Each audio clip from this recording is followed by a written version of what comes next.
오늘 설교 성경 본문 창세기 12장 1절부터 4절 거룩하신 하나님의 말씀입니다. 여호와께서 아브라함에게 이르시되 너는 너의 고향과 친척과 아버지의 집을 떠나 내가 네게 보여줄 땅으로 가라. 내가 너로 큰 민족을 이루고 네게 복을 주어 내 이름을 창대하게 하리니 너는 복이 될지라. 너를 축복하는 자에게는 내가 복을 내리고 너를 저주하는 자에게는 내가 저주하리니 땅의 모든 족속이 너로 말미암아 복을 얻을 것이라 하신지라.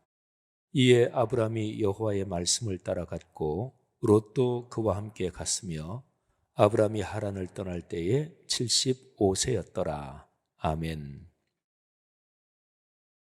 이 세상에 존재하는 복이라고 얘기할 수 있는 모든 것이 다 담겨 있는 것이 66권 성경 말씀이지요.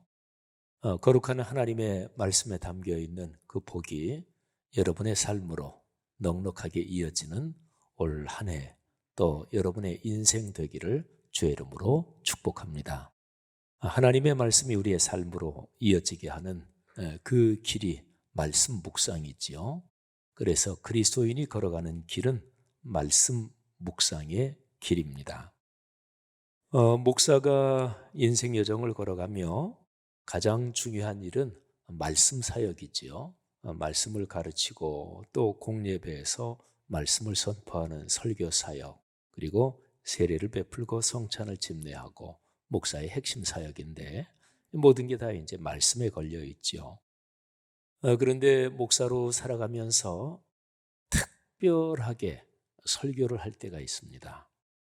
제가 지금까지 걸어온 길, 제가 84년도에 교단에서 전도사로 승인을 받고 그랬으니까 내년이면 제가 목회한 지가 40년이 되는데 내년은 우리 교회 60주년도 있죠. 근데 제가 지금까지 목회해온 쭉 40년을 이렇게 생각해 보면 특별하게 기억에 남는 설교가 있습니다. 아주 각별한 설교. 제가 강원도 오대산 자락에서 몇 년의 목회를 마치고 독일로 유학 가기 위해서 이제 마지막 사임 설교를 했던 그 설교는 내용까지 지금도 제 머릿속에 굉장히 생생하게 기억이 납니다.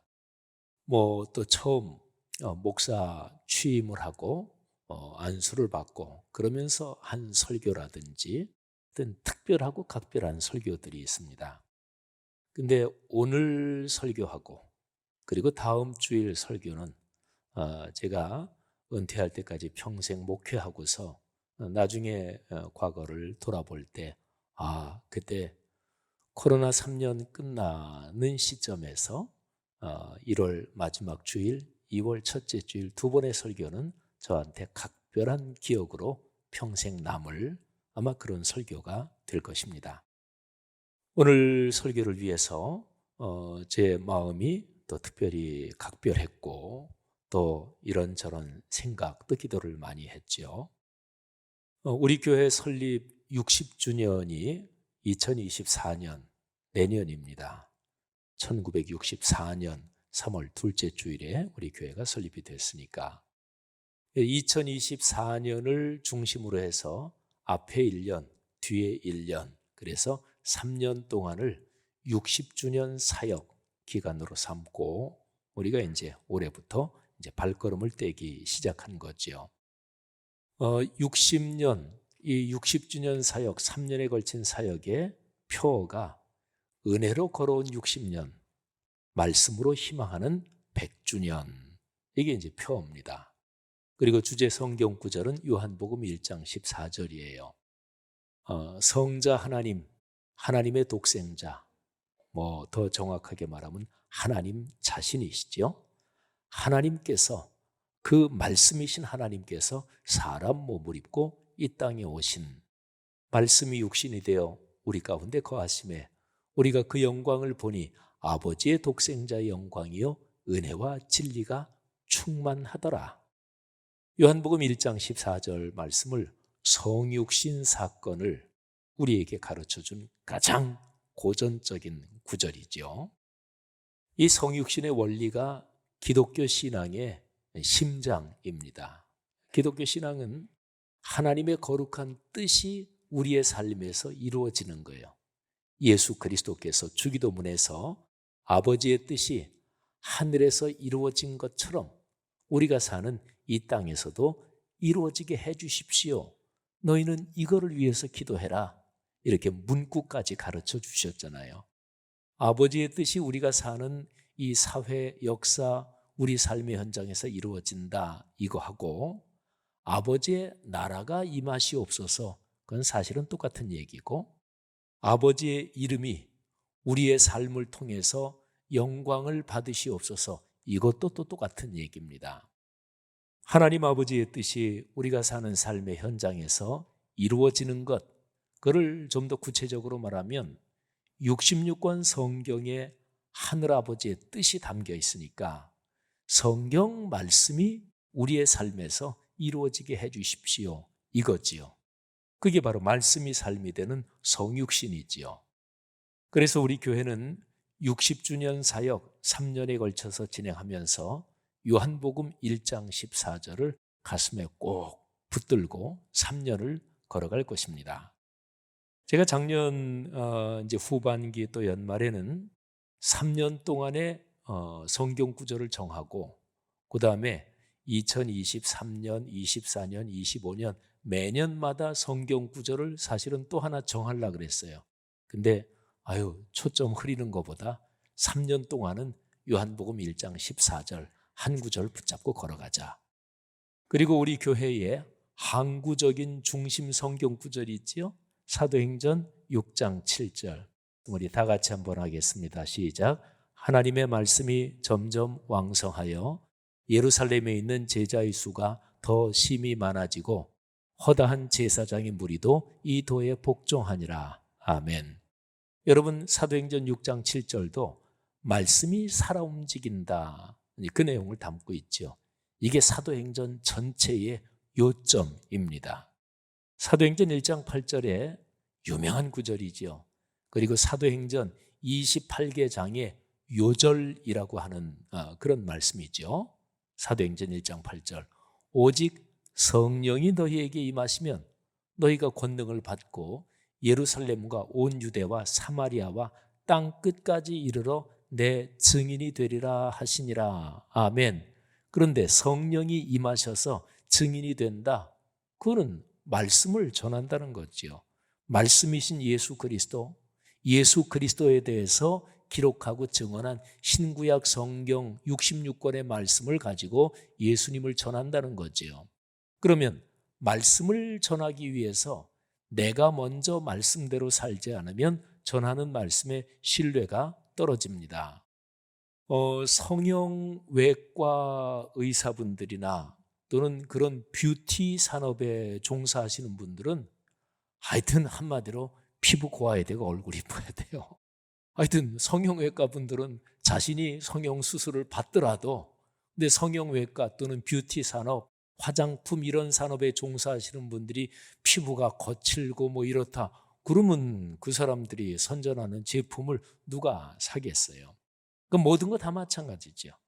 어떤 분야에서 다른 사람한테 얘기할 때 얘기하는 내용이 얘기하는 그 사람 삶에서 먼저 이게 실천되지 않으면 이게 신뢰가 없는 거잖아요. 그러니까 우리 교회가 붙잡고 가는 사도행전 6장 7절 말씀은 하나님의 거룩한 말씀이 성육신의 그 가르침처럼 먼저 제 삶에서 우리 교회의 모든 사역 삶에서 강력하게 아름답게 풍요롭게 이루어지고 그리고 그 말씀을 주변에 널리 전하게 하소서 그거지요. 3년 동안에 우리 교회가 걸어갈 길 매년의 표를 3년치를 미리 다 잡아놨어요. 올해가 우리 앞에 저 오른쪽에 현수막 보이죠? 말씀 묵상이 길입니다. 그리고 내년 60주년이 말씀 묵상이 복입니다. 그리고 이제 3년 차는 말씀 묵상이 상입니다. 문장이 똑같은데 한 단어만 틀리죠. 길, 복, 상. 이 세 개가 사실은 굉장히 중요한 내적 관계가 있습니다. 그리고 이 세 개의 순서도 아주 중요합니다. 이게 바뀌면 안 돼요. 이 얘기는 제가 내년에 가서 하려고 그래요. 근데 모르겠어요. 제가 또 조바심이 나서 언제 올해 제가 또 뭐 얘기를 할지도 모르겠지만 하여튼 제가 생각하고 성경 말씀에서 얘기하는 말씀 묵상이 길이다, 복이다, 상이다. 이 순서도 바뀌면 안 되고 이 세 개가 내적으로 성경의 메시지에서 굉장히 중요한 순서적으로 연관성이 있다 그랬는데 하여튼 요거는 내년에 제가 말씀을 드릴 테니까 기대하시라. 물론 잊어버리시겠지만 어쨌든 여러분 이렇게 해서 우리가 60주년을 걸어갑니다. 그런데 60주년 사역에 대해서 오늘과 다음 주일 두 번의 설교를 제가 하는 거예요. 말씀드린 대로 제가 목사로 살아가는 인생에서 굉장히 나중까지 기억에 남을 아주 중요한 설교를 제가 생각을 하고 있는 거지요. 60주년 사역, 이 중요한 두 번의 설교를 위해서 설교 본문을 뭐를 선택할까? 제 머릿속에 여러 가지 구절이 생각이 났어요. 창세기 1장 31절 하나님이 지으신 그 모든 것을 보시니 보시기에 심히 좋았더라. 저녁이 되고 아침이 되니 이는 여섯째 날이니라. 제가 22년 동안 발간해 온 보시니 참 좋았더라 말씀 묵상지의 제목이 이 창세기 1장 31절에서 나왔어요. 참 멋진 구절입니다. 그 구절도 생각이 났고 또 제가 참 좋아하는 구절, 제게 결정적으로 은혜를 주신 여러 구절 중에 하나인 빌립보서 4장 19절도 생각이 났어요. 나의 하나님이 그리스도 예수 안에서 영광 가운데 그 풍성한 대로 너희 모든 쓸 것을 채우시리라. 아멘. 또 그 외에 구약 성경에서 창세기 49장 22절도 생각도 났고 또 시편 23편 그리스도인들을 다 알고 있는 구절이고 너무나 많이 듣고 뻔히 다 알아서 오히려 조금 감동이 떨어지기도 하나요? 그런데 시편 23편처럼 좋은 말씀이 없습니다. 또 말씀을 묵상하며 사는 게 그게 복 있는 사람의 길이다. 시편 1편 여러 개 생각이 났어요. 그러다가 제 머릿속에 그래 창세기 12장 1절부터 4절 말씀, 이 말씀을 60주년 사역 설교 본문으로 잡아야 되겠다 하는 생각이 마음속에 깊이 들었습니다. 창세기 12장 1절부터 4절은 매우 중요합니다. 성경 66권이 전체 창세기부터 계시록까지 이야기가 쭉 흘러가잖아요. 근데 창세기 12장 1절부터 4절을 만일에 뺀다고 생각하면, 이게 없다고 생각하면 성경 전체 이야기 구조가 무너져 버립니다. 이게 무지무지하게 중요해요. 이 구절은 하나님이 아브라함을 부르시는 그 장면을 기록하고 있는 거예요. 하나님이 아브라함을 부르시는 거예요. 그런데 하나님은 아브라함을 부르실 때 그때에 사실은 예수 그리스도를 세상에 보내실 거를 그때 이미 생각하고 계셨습니다. 그 증거가 마태복음 1장에 있어요. 마태복음 1장에는 예수님의 족보가 나와요. 한 40몇 명 정도 되는 꽤 많은 인물들, 이름들이 쭉 기록이 되어 있습니다. 근데 마태복음 1장 1절에 보면 그 많은 사람들 이름이 나오기 전에 1장 1절에서 딱 세 사람 이름으로 이 40몇 명 족보에서 제일 중요한 사람을 요약을 합니다. 1장 1절이 다음과 같습니다. 아브라함과 다윗의 자손 예수 그리스도의 계보라. 그러니까 아브라함 그리고 다윗 거쳐서 예수 그리스도. 그러니까 하나님은 아브라함을 부르실 때 예수 그리스도 당신의 독생자를 세상에 보내실 것을 미리 계획하고 계셨다. 바로 이런 얘기죠. 그러니까 만일에 창세기 12장 1절부터 4절을 만일에 뺀다. 그러면 신약 전체 구조 이게 무너지는 거예요.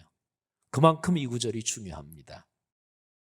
그래서 이렇게 얘기를 할 수가 있습니다. 성경 전체 66권이죠. 장수로 말하면 1189장이고 성경 전체를 두 부분으로 나눌 수가 있습니다. 첫 번째 부분 창세기 1장부터 11장까지, 두 번째 부분 창세기 12장부터 구약 끝까지 그리고 신약까지 몽땅 다. 그러면 이게 너무 비중이 안 맞잖아요. 그죠?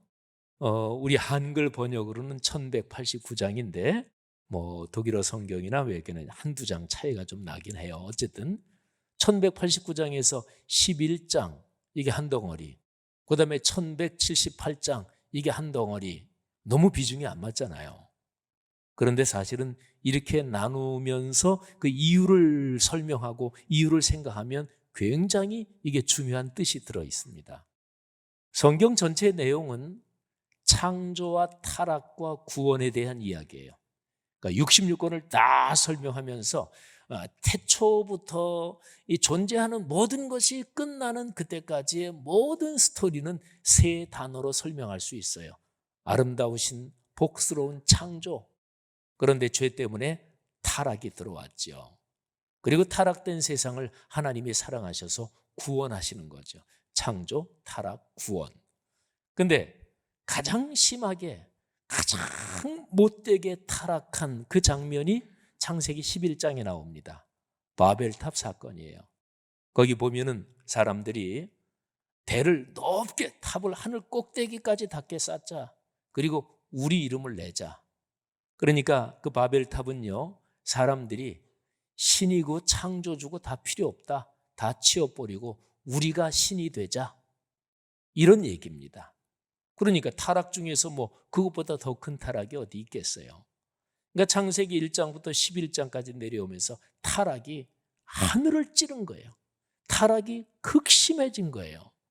이 상황에서 하나님께서 이 세상을 어떻게 할까 생각하시다가 그때 이제 하나님이 그런 생각을 하신 거죠. 안 되겠다. 내가 내려가야 되겠다.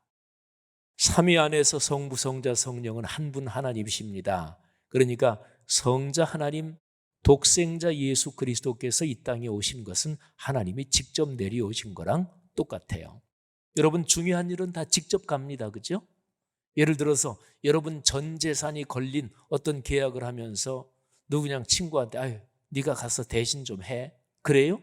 절대로 안 그렇습니다. 중요한 거는 직접 하는 거예요. 그러니까 하나님께서 인간 타락이 하늘을 찌를 듯이, 그리고 극심하게 심해진 이런 상황에서 하나님께서 안 되겠다. 근원적인 조치를 취해야 되겠다. 그렇게 생각하신 게 바로 내가 직접 내려간다. 그때 이제 하나님께서 내려오실 계획을 세우신 거예요. 자, 이렇게 보면 제가 아까 말씀드린 거, 성경을 두 덩어리로 나눈다. 창조와 타락에 대한 창세기 1장부터 11장, 그리고 하나님께서 내가 직접 내려간다. 이거를 기획하시면서, 그러면서 아브라함을 부르시면서 시작하신 바로 창세기 12장부터 나머지 성경 전체다. 여러분, 제가 오늘 설교 본문으로 잡은 창세기 12장 1절부터 4절이 얼마나 중요한지, 그 본문이 참 중요하다, 그 얘기를 지금까지 길게 한 거예요. 성도 여러분들이요, 사실은 우리 교회 성도들은 창세기 12장 1절부터 4절에 꽤 익숙하지요. 왜냐하면 보시니 참 좋았더라, 22년 동안 발간된 묵상지, 그리고 작년 5월에 동네 세매줄 성경이 발간이 되면서 보시니 참 좋았더라 묵상지가 동네 세매줄 성경 쪽으로 바통을 넘겨준 거죠. 그런데 보시니 참 좋았더라 말씀 묵상법이나 동네 세매줄 성경 말씀 묵상법이나 말씀을 묵상하는 방법은 똑같습니다. 그게 바로 비움, 채움, 나눔이죠. 비움, 채움, 나눔. 하나님의 말씀을 묵상해서 그 말씀에 있는 복이 내게로 오려면 비워야 됩니다. 자신을 비우지 않고는 누구도 하나님이 주시는 복을 받지 못합니다. 제가 아주 자신 있게 말씀드릴 수 있어요. 성경에 근거해서. 자기를 비워야 돼요. 이거를 전통적인 기독교적인 용어로 말하면 회개라고 얘기할 수가 있습니다. 그렇게 비운 거기에 하나님께서 하나님의 은혜, 하나님의 복을 채워주시는 거예요. 그래서 채워지는 거죠. 그리고 하나님께서 주신 그 은혜와 복을 받아서 가득 충만하게 채워져서 그거를 다른 사람들에게 나누며 베풀며 섬기며 사는 거예요. 비움, 채움, 나눔이죠. 여러분, 인간 세상의 불행이 뭔 줄 아십니까? 여기 비움, 채움, 나눔의 구조로 한번 인간 세상의 불행을 설명한다면 비움, 채움까지는 돼요. 근데 내게 채워지고 나서 그 다음에 나누질 않는 거예요. 예를 들면 남보다 돈이 엄청 많은 전 세계 상위 1% 부자 또는 10% 부자 이렇게 얘기하잖아요. 상위 10% 부자가 자신이, 그 사람들은 상위 10%니까 뭐 재산이 뭐 조 단위 막 이렇게 될 거 아니겠어요? 그런 사람들이 자기가 가진 거 한 10%, 20%만 전 세계적으로 제일 어려운 사람들한테 주면 돼요. 그러면 세상은 행복해질 수 있어요. 근데 사실은 그렇게 이론적으로 안 되죠. 저는 우리 교회 성도님들이 하나님의 말씀이 삶으로 이어지는 이 거룩한 소명을 위해서, 말씀 삼운동 온 세계를 선교를 위해서 존경받는 부자들이 다 되기를 간절히 바라며 늘 기도하고 있습니다. 여러분의 가정 가문에서 존경받는 부자가 많이 일어나기를 주의 이름으로 축원합니다.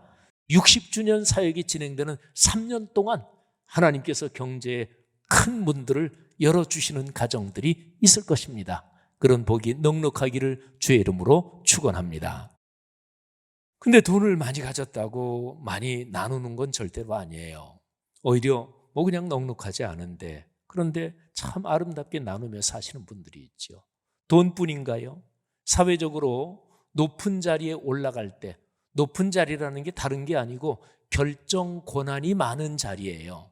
그러니까 중요하고, 그래서 높은 자리라 그런 거죠.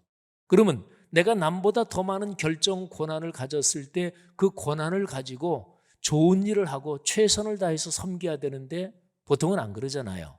결정 권한이 많은 칼자를 쥐고 갑질을 하지요. 그러니까 이 세상의 불행은 그런 거예요. 가득 채워졌는데 채워진 사람들이 나누질 않는 거예요. 그러니까 비움, 채움, 나눔에서 두 번째에서 세 번째로 건너가지를 못하는 거예요. 그런데 이 세상에서 자기가 채워진 거, 자기가 가득 채운 거, 그거는 내가 노력해서 내가 채워진 거다. 내가 얼마나 고생해서 벌었는데, 내가 이 자리에 오기까지 얼마나 서름 당했는지 알아? 이제 드디어 내가 갚아줄 차례야. 뭐 보통은 다 그렇게들 진행되는 거죠. 근데 하나님께서 주시는 복은 우리가 자신을 비울 때 하나님께서 채워주시는 거예요. 하나님께서. 그래서 내가 받은 뭐 몸의 건강이든 또는 경제적인 것이든 또는 사회적으로 활동하는 모든 데서 직위 또는 뭐 자기의 포지션이든지 자녀에 대한 거든 어떤 거든지 간에 진짜로 하나님께서 채우셨습니다. 하나님의 은혜입니다. 이런 자의식이 있고 이런 깨달음이 있는 사람은 나눌 수밖에 없죠. 이게 바로 성경적인 비움, 채움, 나눔의 원리예요. 창세기 12장 1절은 하나님께서 아브라함한테 내 고향과 친척과 아버지의 집을 떠나라, 비워라, 이런 얘기예요. 그 비움에 기초해서 하나님께서 내가 너한테 복을 준다. 내 이름을 창대하게 한다. 그리고 너 자체를 복 자체로 만들어주겠다. 이게 2절 말씀이에요. 채움이지요. 그리고 3절은 너를 통해서 세상 모든 민족이 복을 받게 될 것이다. 그러니까 그걸 좋은 거를 넉넉하게 나누어 주며 산다, 이런 거지요. 사랑하시는 여러분, 바로 비움, 채움, 나눔, 이 기본적인 원리를 중심으로 해서 우리가 60주년 사역을 펼쳐갈 것입니다. 주보 8면에 60주년 사역이 6개 분야로 나와 있어요. 뭐 60주년이니까 6개, 그렇게 이제 개수는 맞춘 거죠. 첫 번째가 과거를 돌아보고 미래를 희망하는 역사와 미래. 두 번째가 아주 제일 중요한 거죠. 어떤 면에서 하나님의 말씀으로 새로워지고 갱신되는 것. 그리고 세 번째는 교회와 사람. 교회의 중심은 사람이에요. 조직이나 제도, 숫자, 뭐 재정, 규모, 이게 아니고 사람이에요. 시니어 사역을 진짜로 진심으로 그렇게 시작하는 게 그겁니다. 우리 어르신들, 이 말씀삼 공동체에서 살아가는 게 진짜 행복하다. 그렇게 돼야 되잖아요. 또 자라는 아이들이나 모든 성도들이 그렇게 돼야 되잖아요. 그래서 교회와 사람을 세우는 것, 특별히 말씀 묵상 소그룹 리더를 이제 올해 안에 70명 정도를 세우고, 그리고 한 2년여 간에 500명을 세우는 것, 사역자를 세워야죠. 그리고 네 번째가 선교와 동역, 그리고 다섯 번째가 순례와 성숙. 우리가 코로나 전에 성지순례를 5년 동안 했어요. 첫 두 해는 두 번 다 이스라엘 갔죠. 세 번째가 터키 갔어요. 네 번째가 다시 이스라엘, 그리고 5년 차에 유럽 종교개혁지 순례했죠. 그리고 이제 코로나 기간 쭉 지나고 이제 60주년이 되는 내년부터 성지순례를 다시 시작합니다. 내년은 이스라엘과 요르단, 그리고 그 다음에 2025년은 터키와 그리스, 그리고 그 다음에는 유럽 종교개혁지, 이렇게 갈 겁니다. 그리고 내년 후년 이 일정은 이미 픽스가 된 겁니다. 우리가 제일 처음에 성지순례 갈 때 김진산 박사님, 김진산 목사님을 가이드로 해서 성지순례를 갔죠. 제가 김진산 목사님한테 얼마나 감동을 받았는지 성지순례의 레전드다, 전설이다, 제가 그렇게 별명을 붙여드렸는데, 김진산 박사님하고 일정을 이미 픽스한 겁니다. 2024년, 25년. 그리고 마지막 여섯 번째가 우리 교회 만평되는 말씀 성전, 또 바로 옆에 있는 우리 말씀삼 선교관 다 해서 11,000여 평이 되는 이 성전, 이게 우리 동네하고 긴밀하게 소통하며 살아야 되겠고, 또 오늘날 기후위기 이런 데서 우리 교회 전체가 친환경 교회로 이 건물을 가꾸면서 그러면서 아름답게 변해가야 되겠다, 이런 것입니다. 하여튼 결정적인 거는 말씀이 우리의 삶으로 되는 거예요. 근데 그렇게 하려면 말씀 묵상을 해야 되는데 그 기본 원리가 비움, 채움, 나눔이란 말이죠. 제가 이거를 우리 교회 성도님들 비움, 채움, 나눔 다 아시는데 어떻게 하면 또 한번 강력하게 강조할 수 있을까? 어떻게 하면 쇼크를 줄 수 있을까? 제가 기도하고 그러다가 비움, 채움, 나눔 글씨를 한번 성도들에게 충격적으로 보여드려야 되겠다. 자, 비움 글씨를 한번 보십시오. 엄청 크죠? 좀 제가 의도한 게 조금 됐나요? 여러분, 비우는 게 복입니다. 교만을 떨고 남 앞에서 당신보다 내가 나아. 그때 잠깐 마음에 쾌감이 있지만 집에 가서 잠자리에 들 때까지도 깊이 쾌감이, 하나님이 너 참 잘했다, 어쩌면 그렇게 좋은 생각 가졌냐, 그럽디까? 아니잖아요.